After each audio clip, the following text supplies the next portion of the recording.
അല്ലെങ്കിലും അറിയാം ഇവള് വലിയ ഡിസൈനർ ആയതുകൊണ്ട് ഇവളെ പെട്ടെന്നൊന്നും നീ മാറ്റത്തില്ല നല്ലതിലും എനിക്കറിയാം എന്നൊക്കെ ജലജ പറയുന്നുണ്ട്. അപ്പം നമ്മുടെ ആദർശ് പറയുകയാണ് ഇവള് ഡിസൈനർ അല്ലെങ്കിലും ഭാര്യ സ്ഥാനത്തൊന്നും അത്ര പെട്ടെന്നൊന്നും ഇവളെ മാറ്റാൻ പറ്റത്തില്ലെന്ന് പറയുകയാണെ. ഇവളെപ്പോലെ ഈ വീടിന് പറ്റിയ ഒരു നല്ലൊരു മരുമകളെ ഇനി കിട്ടാനായിട്ട് ബുദ്ധിമുട്ടുണ്ട്. പിന്നെ ഈ ഇടയ്ക്കായിട്ട് ഇവിടെ ഇത്തിരി വിശ്വാസവഞ്ചന കാണിച്ചു. അതിനുള്ള ചെറിയൊരു ശിക്ഷയാണ് ഞാൻ ഇവൾക്ക് കൊടുത്തത് എന്നിങ്ങനെ ആദർശ് പറയുകയാണ്. അപ്പം നമ്മുടെ ജാനകി പറയുന്നുണ്ട് ഇവളെ വിളിച്ചുകൊണ്ട് വന്നത് ഏട്ടത്തി എങ്ങനെ കാണുമെന്ന് അറിയില്ല എന്നൊക്കെ പറയുമ്പോഴത്തേക്കിനും അമ്മ എങ്ങനെ കണ്ടാലും കുഴപ്പമില്ല, ഞാൻ താമസിക്കുന്നിടത്ത് ഇവളുണ്ടാവണമെന്ന് ആദർശ് പറയുന്നുണ്ട്. അപ്പം നമ്മുടെ ജയനും പറയുന്നുണ്ട് അമ്മ ഇറക്കി വിട്ടാലും കുഴപ്പമില്ല, അമ്മ ഇറങ്ങി പോകാൻ പറയുവാണെങ്കിൽ നീ ഇറങ്ങിപ്പോക്കോ, പക്ഷേ കൂടത്തിൽ നയനമോളും ഉണ്ടാവണം എന്ന് മാത്രമെന്ന് പറയുകയാണേ. അപ്പോഴത്തേക്കും നമ്മുടെ നയന പറയുന്നുണ്ട് എന്താണെങ്കിലും വലിയൊരു നാടകം ഇവിടെ കളിച്ചതെന്ന് പറയും. അപ്പം നമ്മുടെ ജലജ ചോദിക്കുന്നുണ്ട് നാടകമോ, എന്ത് നാടകം എന്നിങ്ങനെ പറയുമ്പോൾ അദ്ദേഹം പറയുന്നുണ്ട് നിങ്ങളറിയാതെ വലിയൊരു നാടകം ഇവിടെ അരങ്ങേറി, അതിലെ കഥാപാത്രങ്ങൾ നിങ്ങളും കൂടെയാണ് എന്നൊക്കെ ഇന്നിങ്ങനെ പറയുമ്പോഴത്തേക്കിനും ജലജ ഇങ്ങനെ അന്താളിച്ച് നോക്കുവാണേ.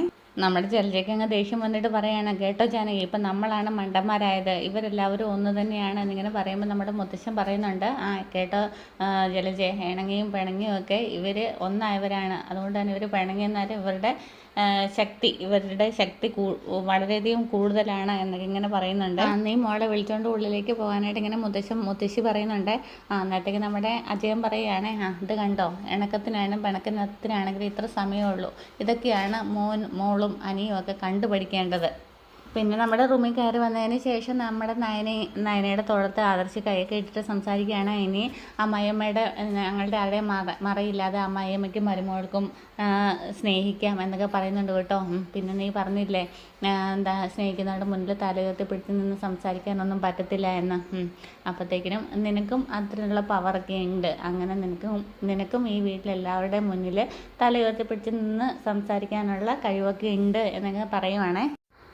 എന്നിട്ട് എന്നെ എന്തേലും ബുദ്ധിമുട്ടിയത് എന്നൊക്കെ ഇങ്ങനെ ചോദിക്കുമ്പോഴത്തേക്കും നമ്മുടെ ആദർശ് പറയുന്നുണ്ട് അത് നിനക്ക് ഞാൻ തന്നൊരു വലിയ പാഠമായിരുന്നു, ഇനി ഒന്നും നമ്മുടെ ജീവിതത്തിൽ നിന്ന് മറക്കാൻ പാടില്ല എന്നൊക്കെ ഇങ്ങനെ പറയുവാണ്.